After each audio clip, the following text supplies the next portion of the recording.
పరమేశ్వరుణ్ణి నమ్మినటువంటి వాడి ప్రార్థనకి పరమేశ్వరుడు ఏదైనా ఇవ్వగలడంలో మీకేమైనా అనుమానం ఉందా? ఆయన ఏదైనా ఇవ్వగలడు.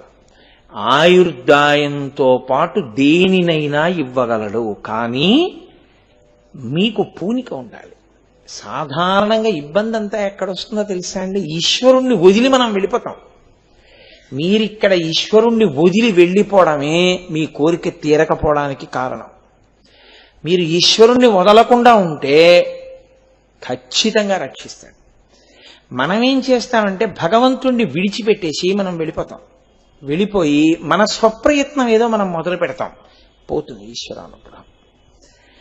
అది గురువు యొక్క అనుగ్రహాన్ని, భగవంతుని యొక్క అనుగ్రహాన్ని వదిలిపెట్టేసుకుని మీరు వెళ్ళిపోయారనుకోండి, ఇక మిమ్మల్ని అనుగ్రహించడానికి ఏమీ ఉండదు. ఇంకా మిమ్మల్ని రక్షించే శక్తి ప్రపంచంలో ఏముండదు. ఆ వదులుకోకుండా మీరు నిలబడిపోగలిగారనుకోండి, నేను వెళ్ళను, నేను ఉండిపోతాను, గురువుగారు ఉన్నారు, భగవానుడున్నాడు అని నమ్మగలిగితే ఈశ్వరుడు మీ వెంట ఉంటాడు. మీరు వదిలేశారు అంటే ఏమిటి దాని అర్థం? మీకు నమ్మకం లేదు అని అర్థం. మీరేదో సాధించగలరని మీరు అనుకున్నారు అని అర్థం. అదే కొంప ముంచేస్తుంది.